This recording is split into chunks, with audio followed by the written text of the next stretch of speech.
Dear students, पिछले video में मैंने आपको उन सब कारणों से परिचित करवाया जिनकी वजह से बंगाल के नवाब सिराजुद्दौला और अंग्रेज़ों के मध्य संबंध दिन प्रतिदिन खराब होते चले गए। नवाब सिराजुद्दौला अब अंग्रेज़ों को दंडित करने की सोचने लगा।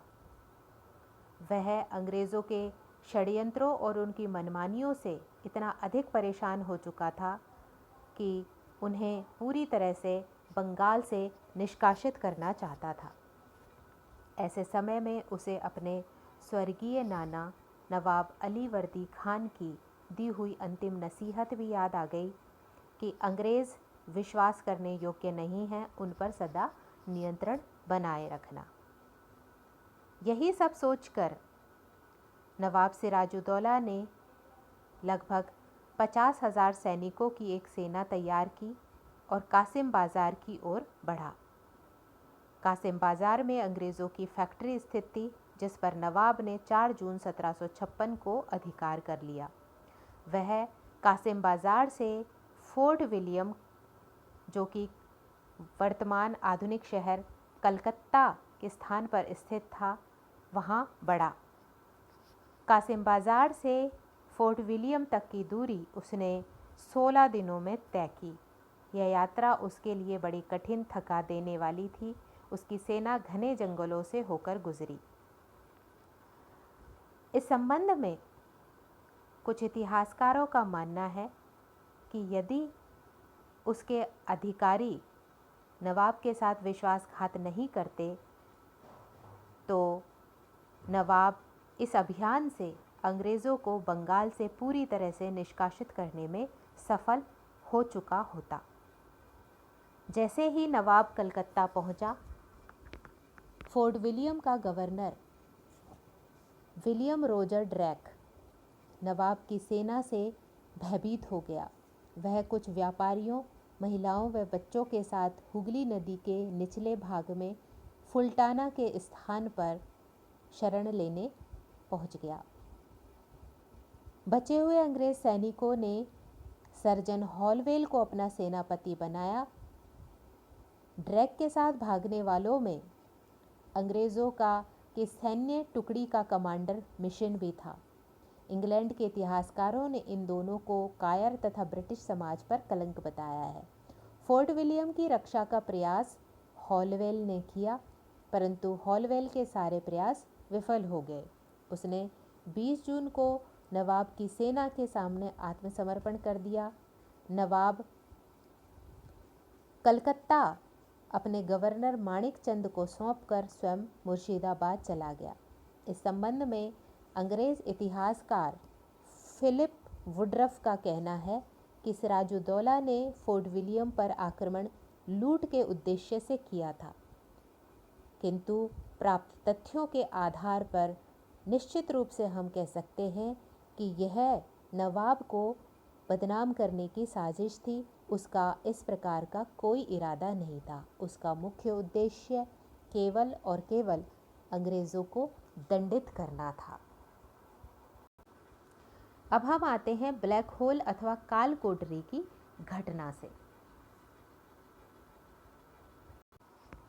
क्या तात्पर्य है? सर्जन हॉलवेल ने लंदन में एक पत्र भेजा जिसके अनुसार 146 व्यक्ति नवाब के सैनिकों द्वारा बंदी बना लिए गए। युद्ध के पश्चात नवाब के आदेश पर इन 146 बंदियों को एक छोटे से कमरे में बंद कर दिया गया, छोटे से कक्ष में बंद कर दिया गया। इस कोठरी की लंबाई 18 फीट तथा चौड़ाई 14 फीट 10 इंच थी। यह 20 जून की रात की घटना है। पूरी रात भर ये 146 बंदी इस छोटी सी कोठरी में बंद रहे। इस कोठरी में एक भी खिड़की व रोशनदान नहीं था। प्रातःकाल जब कोठरी का दरवाज़ा खोला गया तो 146 बंदियों में से कुल 23 बंदी ही जीवित पाए गए। इन मरने वाले अंग्रेज़ों में एक महिला भी थी। अंग्रेज़ इतिहासकारों ने इस दुर्घटना का आधार लेकर भारतीयों को निर्मम एवं निष्ठुर बताया है और इसका उत्तरदायित्व पूरी तरह से नवाब सिराजुद्दौला पर थोपा है। समस्त अंग्रेज़ इतिहासकार नवाब सिराजुद्दौला को इस घटना के लिए पूरी तरह से उत्तरदायी मानते हैं। सर्जन हॉलवेल, जिसका पूरा नाम जे.जेड. हॉलवेल था, इस घटना में जीवित रहने वालों में से एक था तथा वही इस कहानी का रचनाकार भी माना जाता है। उसने इस घटना में मरने वालों के नाम नहीं दिए हैं। जैसे ही नवाब को इस घटना की जानकारी मिली, उसने बचे हुए अंग्रेज़ बंदियों को कोठरी से मुक्त करने का आदेश दिया।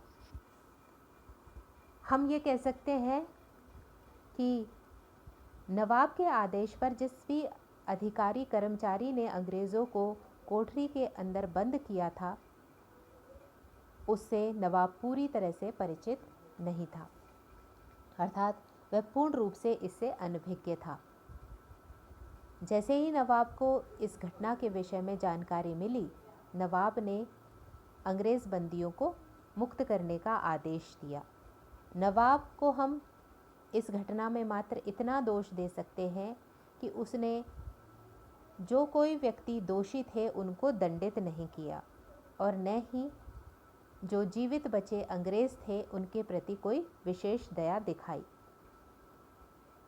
इस घटना को कोई महत्व नहीं दिया गया तथा समकालीन मुस्लिम इतिहासकार गुलाम हुसैन अपनी पुस्तक सियारुल मुतखैरीन में इस घटना का कोई उल्लेख नहीं करता। अतः इस कालखोटरी की घटना की ऐतिहासिकता पर ही पहली बार तो प्रश्न चिन्ह लग जाता है और यदि वास्तव में यह घटना घटित हुई भी थी तो इसमें हम नवाब सिराजुद्दौला को दोषी नहीं ठहरा सकते। लेकिन हम देखते हैं कि आगे चलकर ईस्ट इंडिया कंपनी ने इस घटना को नवाब के विरुद्ध लगभग 7 वर्ष तक चलते रहने वाले आक्रामक युद्ध के लिए प्रचार का कारण बनाए रखा। यह घटना इसके पश्चात होने वाले बंगाल के नवाब सिराजुद्दौला और अंग्रेज़ों के मध्य युद्ध के लिए विशेष महत्व रखती है। अंग्रेज़ों ने इस घटना का इतना बढ़ चढ़कर प्रचार प्रसार किया और नवाब को इस घटना की वजह से बदनाम करने की पूरी चेष्टा की और इस घटना को आगे चलकर युद्ध के लिए एक कारण भी सिद्ध करने की कोशिश की। आज के इस वीडियो में इतना ही। धन्यवाद।